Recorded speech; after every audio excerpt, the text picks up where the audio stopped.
An updated edition of Harry and Meghan biography Finding Freedom made a string of fresh claims last night that are likely to trigger debate about the state of their relationship with the royal family. A leaked version of the epilogue claimed the couple had considered naming the royal they alleged had made a racist comment about their son, Archie.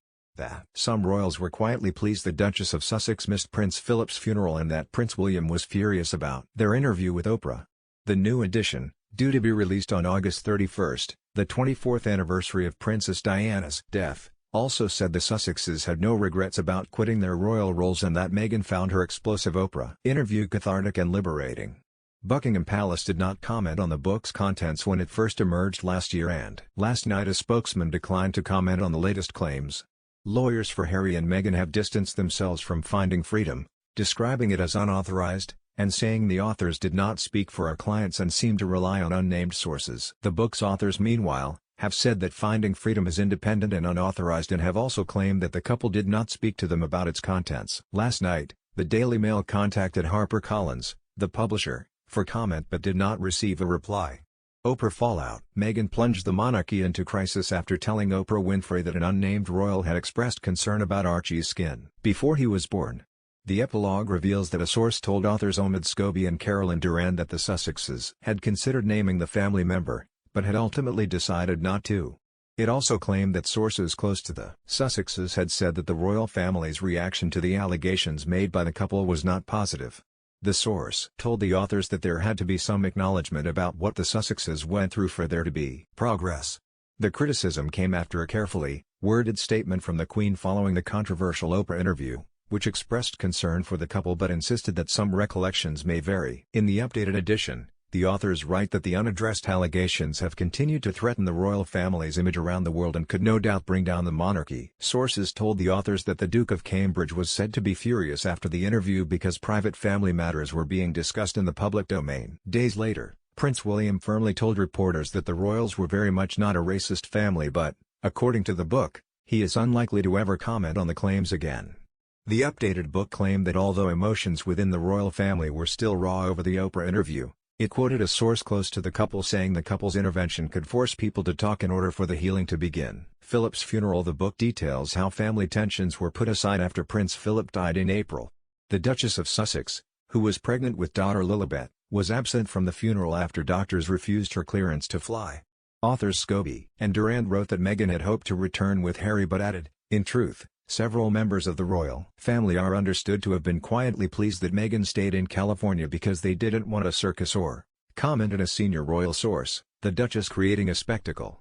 They also claimed that the funeral was surreal for Harry. They cited a source suggesting that saying goodbye to his grandfather was made even more difficult by being with family he hadn't seen in over a year while the world watched. Family Rift. The leaked epilogue claimed that Harry and Prince Charles were only on light speaking terms in the lead-up to the funeral but that the pair chatted after the service at a small gathering at Windsor Castle. The book alleged that though there were many unresolved issues, the funeral had allowed for steps forward in the healing process for the pair. It also detailed how Harry and William had at least two further conversations after the funeral beyond the chat they were seen having as they left St. George's Chapel in Windsor. It added that Harry was also able to spend time with the Queen, with a source saying, her life of duty and service is one of the many ways in which she has inspired him to also serve.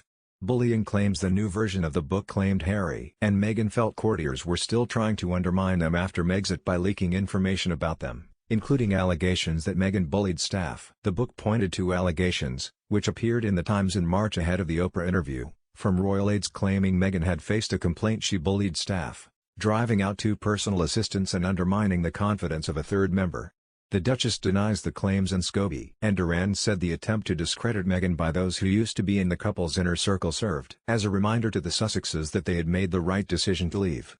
The authors wrote, what has continued to be troubling for the couple, more than a year after their decision, is knowing that courtiers inside the institution are still appearing to actively undermine Harry and Meghan by deliberately leaking information to discredit them. Archie. The book also accused courtiers of lying to the press over Meghan and Harry's wishes about Archie being made a prince. Meghan had suggested to Oprah that senior royals plotted to ensure Archie would never have a title or adequate security. The book claimed that palace aides were actually instructed to brief the press that the couple did not want a title for Archie. It said that in reality, the couple did want the option, given that it would provide their son with a level of security that only comes with a title. The authors added, The differential treatment the couple felt had been bestowed upon their son was a major sting to Harry and Meghan.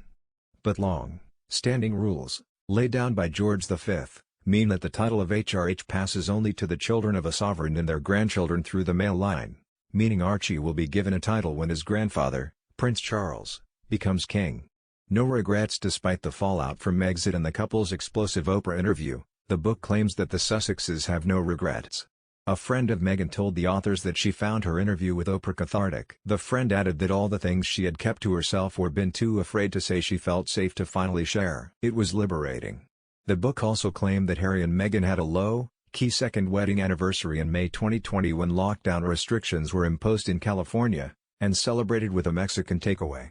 The Sussexes spent the day at their 9-bedroom, 16-bathroom mansion, which they took out a mortgage to buy, remembering their 2018 nuptials with people who had been involved in the ceremony, and exchanged cotton-based gifts, as is traditional for second wedding anniversaries.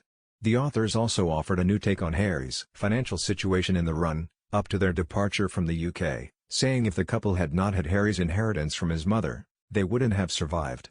Harry told Oprah his family literally cut me off financially in the first quarter of 2020, and he went for the multi-million-pound Netflix and Spotify deals to pay for his security. Remembrance Sunday. The book also detailed how Harry had been denied permission to lay a wreath at the cenotaph last Remembrance Sunday because he was no longer a frontline royal. The Duke of Sussex spent 10 years in the military but lost his 3 honorary military titles, including Captain General of the Royal Marines, after stepping down as a senior royal last year. Along with his wife Meghan Markle, Harry commissioned a wreath, but it was left in its box at a branch of the Royal British Legion in Kent, which, according to a source, left Harry feeling saddened and disappointed. The source told the authors, 10 years of service and a lifetime commitment to the military community, and this is how it's been acknowledged by his family.